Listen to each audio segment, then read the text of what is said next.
Hola, somos Soledad y Betiana de Solvemor Producciones. Queremos darles la bienvenida al podcast Pensando en Series, el cuento de la criada. Hoy vamos a analizar la segunda parte de la temporada 5 y queremos volver a invitarlas a participar de la última temporada, grabando con nosotras o con un audio con su escena preferida. Si les interesa, pueden dejarnos un comentario o mandarnos un correo. Nos encuentran en YouTube y Facebook como Solvemor Producciones, en Instagram y Threads como Pensando en Series, o nos pueden mandar correo electrónico a solvemorproducciones@gmail.com. En nuestra descripción repetimos los datos.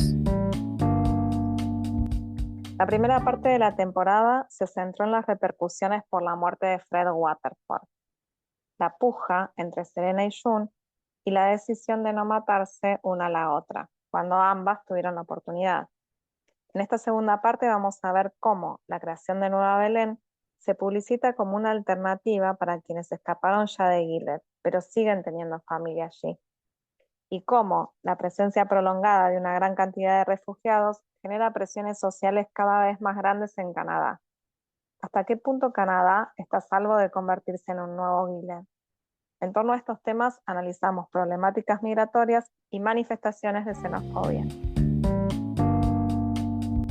Luego del nacimiento de Noah, June lleva a Serena al hospital, que se enfrenta a los miedos normales de una madre primeriza, pero aumentados por su fanatismo religioso. Como está deshidratada, no puede amamantar, por eso al bebé le dan fórmula y lo ponen en una incubadora. Objeta que le den antibióticos, porque preferiría que su fiebre se resolviera de forma natural. June la calma, le explica que va a estar todo bien, con la misma actitud que tuvo durante el parto. Cuando llega Luke al hospital para recoger a June, le cuenta que llamó a servicios sociales para denunciar a Serena. Está contento porque consiguió una venganza. La van a meter presa y sacarle el bebé. Serena le pide a gritos a June que por favor la ayude, mientras la encadenan a la cama del hospital, pero June no reacciona. June no va a hacer nada más por ella. A pesar de que la llama casi todos los días, no la atiende. La única que responde al llamado de Serena es Alanis Wheeler, que se lleva a Noah a vivir con ella y la visita para llevarse su leche materna. Le cuenta que el nene se la pasa llorando y que ellos están implementando el método Ferber de dejarlo llorar hasta que se quede dormido, para que aprenda y se fortalezca su carácter. Serena sufre y no está de acuerdo, pero no tiene otra opción. En la serie vemos a Serena separada de su bebé por las autoridades, en clara referencia a la situación migratoria en Estados Unidos. Su hijo nació en tierra de nadie, por lo que no tiene ciudadanía ni de Gilead ni de Canadá.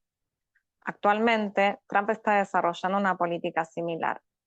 Por decreto completamente anticonstitucional, le niegan la ciudadanía a los bebés nacidos en suelo estadounidense de padres indocumentados. Varios estados están en juicio con el gobierno federal denunciando esta medida que les impide expedir certificados de nacimiento. Durante la primera presidencia de Trump, se implementó la separación familiar en la frontera, con el objetivo de disminuir la cantidad de migrantes que se presentaban pidiendo asilo, rompiendo con más de 200 años de política migratoria. A los niños a veces se los ponía en jaulas y se les asignaban abogados para representarlos en la corte. Las fotos de los nenes en pañales, con las piernas colgando porque no les llegaban al piso, no pudieron conmover a una población que volvió a votar por Trump en las elecciones del año pasado. De los casi 5.000 chicos y chicas a los que separaron de sus familias, más de 1.300 aún esperan, 6 años después, volver a reunirse. En Gilead, Lawrence, secundado por Nick, lleva adelante el plan Nueva Belén para que los que huyeron regresen a vivir a Gilead con el gancho de que van a poder reencontrarse con sus seres queridos que aún viven allí. Las casas ya están construidas, todo está listo para recibir a los ciudadanos que opten por volver. En esta sociedad alternativa no funcionará el sistema de criadas ni se implementarán castigos. Las mujeres podrán trabajar, leer y escribir. De esta forma, Gilead puede mostrarle al mundo que la gente elige vivir allí sin necesidad de escaparse, porque no es buena propaganda que todo el mundo trate de huir constantemente. El objetivo final es que Gilead sea reconocido como nación miembro dentro de la ONU, reemplazando a Estados Unidos. El proyecto implica que dentro del mismo país funcionan dos sistemas: el tradicional, que se irá reformando de a poco, y el nuevo proyecto, que tendrá más libertad. Es un plan de reformas paulatinas, dividido en pasos graduales. Una vez restablecida la relación comercial con el mundo, el segundo paso será las reformas políticas.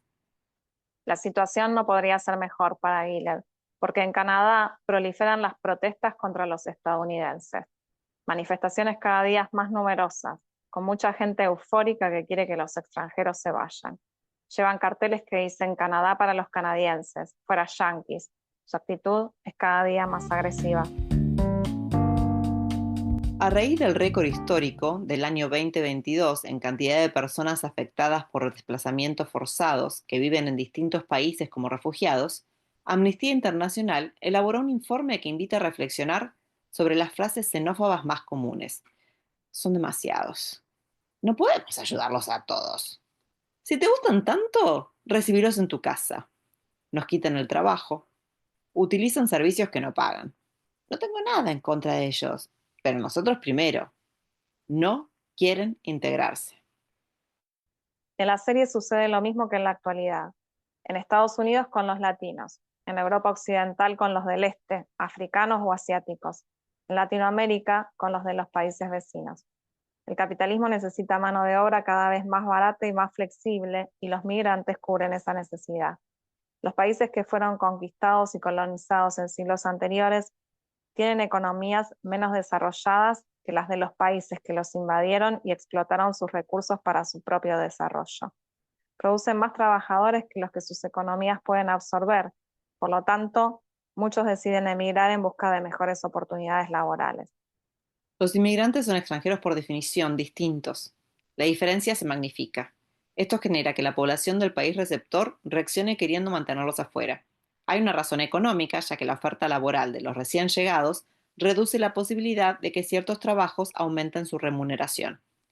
Eso, sumado a los estereotipos o a veces algunas experiencias negativas, dan origen a la xenofobia.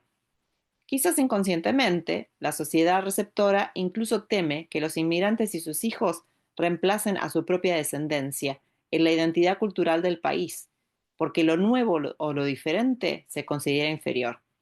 Para los romanos, por ejemplo, la palabra extranjero era bárbaro, los incivilizados que habitaban fuera de las fronteras del imperio. En Estados Unidos, mucha gente que se emocionaba con la ficción reflejada en la serie Por el vuelo de Los Ángeles ponía el grito en el cielo frente a los niños y jóvenes centroamericanos que pedían asilo en la frontera, escapando de situaciones de violencia reales.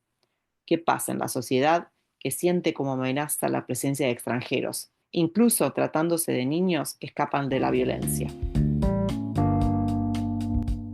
Lawrence viaja a Canadá para convencer a las primeras 100 familias de mudarse a Nueva Belén. Está interesado particularmente en June, porque sabe que si ella acepta, otras personas la van a seguir. Cuando se reúnen, le explica que para él la basura democrática no existe más, como el capitalismo, que casi destruye al mundo por la contaminación que generó. A él no le quedó otra que apoyarse en fanáticos religiosos para lograr sus objetivos. Su único error fue subestimar hasta dónde podía llegar la perversidad de los comandantes. Pero ahora tiene la oportunidad de cambiar las cosas desde adentro. Eso cree. Le ofrece a June una amnistía a cambio de regresar a la madre patria y así poder visitar a su hija. A June la tienta la idea de estar más cerca de Hannah, pero cuando lo discute con Luke no están de acuerdo. Él le dice que está dejando que las emociones la manejen, que Lawrence no es su amigo. June le contesta que no entiende nada y le reprocha que por eso deportó a Serena. Luke le pide que deje que él la proteja, pero ella le explica que no necesita su protección y que Hannah sí, y le recrimina que quedarse en Canadá significa seguir haciendo lo mismo que él hizo en los últimos 7 años. Nada. Aunque discute muy fuerte con Luke, duda, porque Lawrence la ayudó muchas veces. Y en busca de más información va a visitar a Serena al centro de detención para migrantes, que no es ya el departamento lujoso y moderno en donde estuvo detenida por crímenes de lesa humanidad.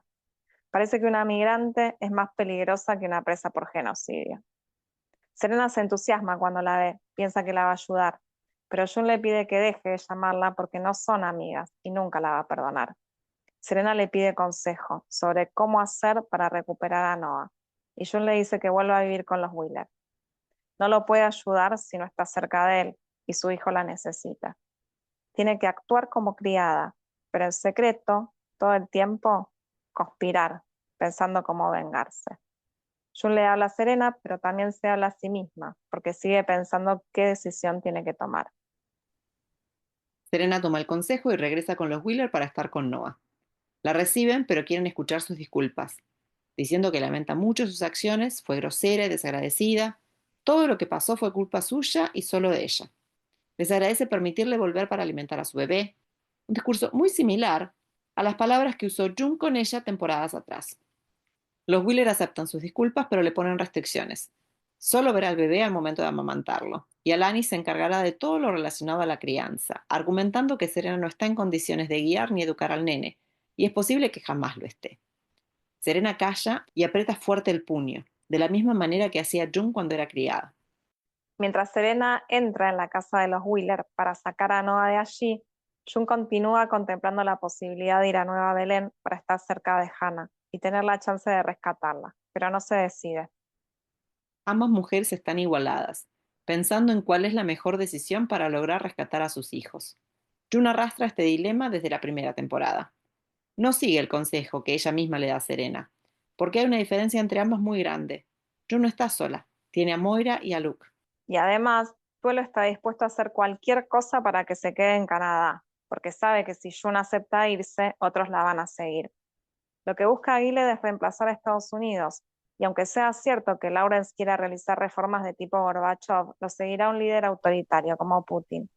¿En qué medida hay posibilidades de hacer reformas desde adentro, en el marco de un régimen autoritario?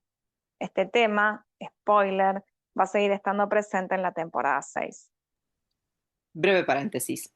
Gorbachev fue el líder soviético que llevó adelante reformas económicas en el régimen de la Unión Soviética a fines de los 80. Tras la formación de la Federación Rusa, adoptó los preceptos económicos del capitalismo, pero no realizó cambios profundos en el orden político, lo que condujo finalmente a la reinstalación de un líder autoritario como Putin. Lo mismo sucedió con la implementación del capitalismo en China. La apertura económica no garantiza la conformación de instituciones democráticas. Volviendo a la serie, Tuelo le comunica a Jun que el gobierno de Estados Unidos va a llevar adelante una acción militar de rescate en la escuela donde está Hannah y otras 30 niñas secuestradas. Están todos ansiosos, felices y emocionados. Por primera vez sienten que están cerca de recuperarla. Pero la expedición fracasa. De alguna manera Gilead está al tanto de la operación, derriban los aviones de rescate y matan a toda la tripulación. Fue una trampa, orquestada por el propio Lawrence. Jun tiene su última charla con Lawrence. Está furiosa, porque sabía lo de los aviones y la engañó. Lawrence le explica que no puede permitir que rescate a Hannah porque lamentablemente es un símbolo y Jun también. Quiere que lo ayude a arreglar a Gilead desde adentro, que forme parte de la transformación. La única condición que le pone es criticar públicamente al gobierno de Estados Unidos y declarar que cometió un grave error al enviar los aviones, culpándolos de poner en riesgo a las niñas. Jun se niega. Si no tenía claro todavía si ir a Nueva Belén o no, ahora entiende que su liderazgo sobre la opinión pública no le permite tomar decisiones individuales sin consecuencias para todos. Una cosa era volver por ser la mejor opción para rescatar a Hannah, y otra es convertirse en abanderada de Nueva Belén y de Gilead. Jun deja de lado para siempre la idea de encontrar una salida apoyándose en sus aliados de Gilead. Entiende que tanto Nick como Lawrence velan por sus propios intereses antes que los de ella. Le tienen afecto, sobre todo a Nick, por más que me pese decirlo, pero forman parte de un sistema que no están dispuestos a subvertir. Quieren reformarlo y Jun quiere derrumbarlo, que es la única opción válida con sistemas tiránicos.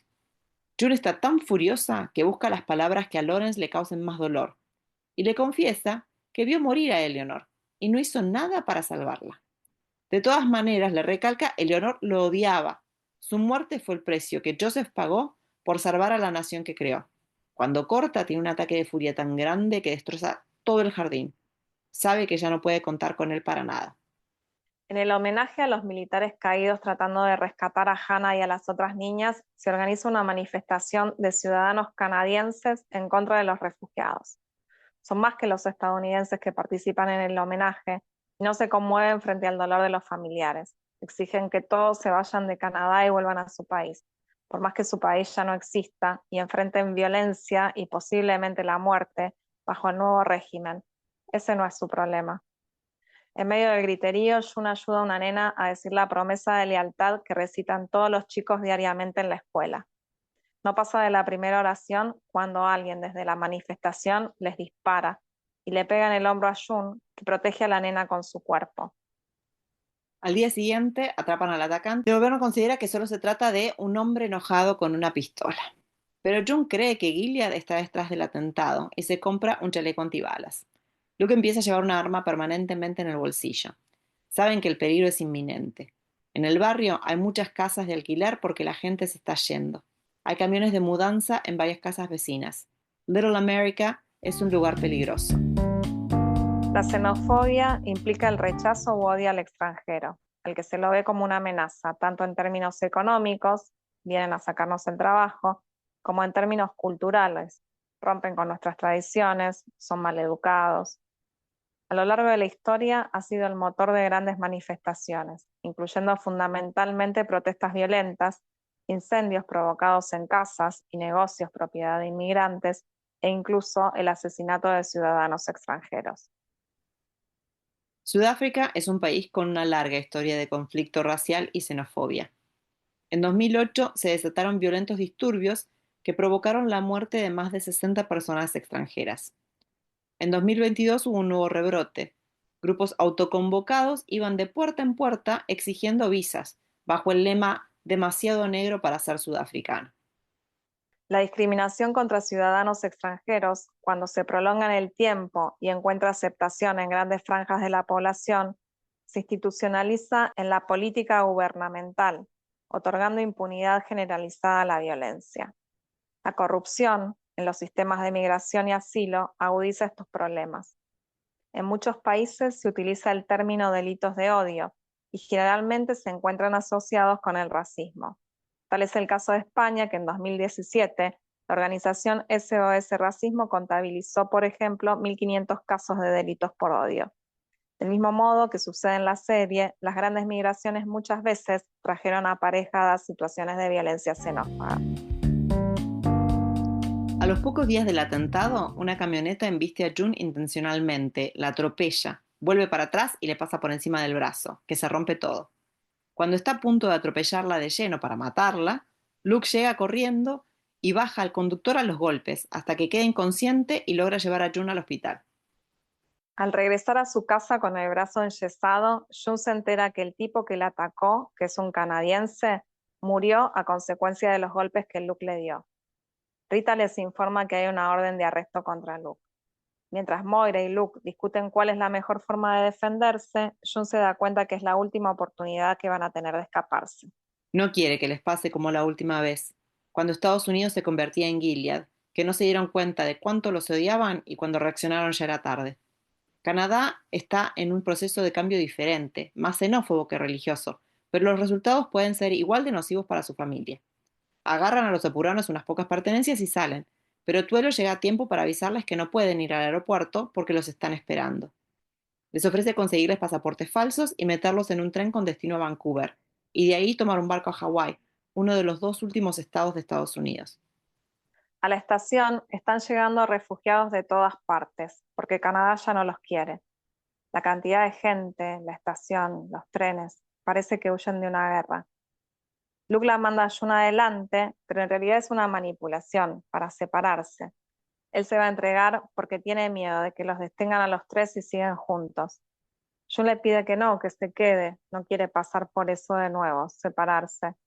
Ella y Nicole lo necesitan. Pero Luke está decidido a no correr el riesgo. Cuando June entiende que no lo puede convencer, le pide que la busque, y Luke se entrega. Arriba del tren, June recorre el vagón lleno de gente en busca de un lugar cómodo. Llega hasta el final. Ahí, parada junto a la ventana, se encuentra a Serena con Noah en brazos, que le sonríe y le dice: ¿Tenés un pañal? Había logrado escaparse de los Wheeler unos días antes. La situación de los refugiados en Canadá se hizo insostenible, no solo para June y Luke, sino para todos. Sectores de la población local protestan todos los días y en menos de una semana hubo 2 atentados con intento de homicidio. La escena en la que miles de estadounidenses se amontonan en la estación de tren para tratar de huir hacia Hawái o hacia Alaska, los únicos dos estados que quedan de lo que antiguamente era Estados Unidos, se basó en la gran migración que resultó de la partición de India en 1947, de acuerdo a lo que contaron los productores de la serie. Durante casi un siglo, India fue colonia del Reino Unido. Siempre hubo resistencia por parte de la población local, pero la Segunda Guerra Mundial aceleró el proceso independentista. Muchos indios que lucharon para los británicos durante la guerra aprovecharon sus conocimientos para pelear por su propia libertad. Las arcas del Reino Unido, diezmadas por el esfuerzo bélico, no podían hacerle frente a esto. Los ingleses tuvieron que retirarse, pero antes favorecieron las demandas para la creación de un Estado musulmán independiente del hindú, partiendo en dos al país de acuerdo a la religión mayoritaria de la población de cada región. De un lado los hindúes, que formaron la India, y del otro los musulmanes, que conformaron Pakistán. Entre 10 y 15 millones de familias musulmanas que vivían en la India cruzaron la frontera, al mismo tiempo que familias hindúes que vivían en Pakistán lo hacían en sentido opuesto, considerándose la migración más grande de la historia. Pueblos que durante siglos habían convivido pacíficamente entraron en guerra. Soldados desmovilizados que estaban en las fronteras, enardecidos con las ideas nacionalistas, se organizaron junto a civiles en milicias que atacaron en masa pueblos, trenes y concentraciones de migrantes.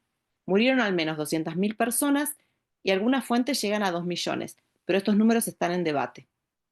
Junto con la independencia se desató una guerra por el control de Cachemira, una región con mucha diversidad religiosa, mayoritariamente Sikh. Este conflicto sigue en pie hasta hoy. Hace menos de 2 semanas sufrió un nuevo atentado que dejó a más de 20 turistas muertos. India y Pakistán suspendieron las visas de miles de personas. India expulsó a todos los ciudadanos pakistaníes de la sección de Cachemira bajo su control, y miles de familias fueron nuevamente separadas por la fuerza. Estas decisiones políticas rompen la coexistencia pacífica de miles de familias con miembros a ambos lados de la frontera, representando diferentes religiones. Hay una estrofa bastante conocida del poeta imperial británico Rudyard Kipling que exalta la diferencia divisoria. El poema hasta se titula Nosotros y ellos. Toda la gente que se nos parece somos nosotros y todos los demás son ellos. Generalmente, los gobiernos adoptan esa ideología. Veremos si los pueblos somos capaces de superarla.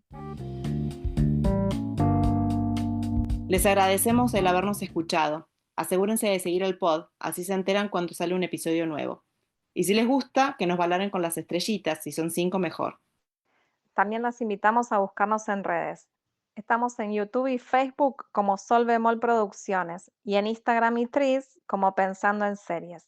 Les recordamos nuestra invitación a grabar con nosotras la última temporada. Por favor, mándennos mail o comentarios en redes, así organizamos la participación.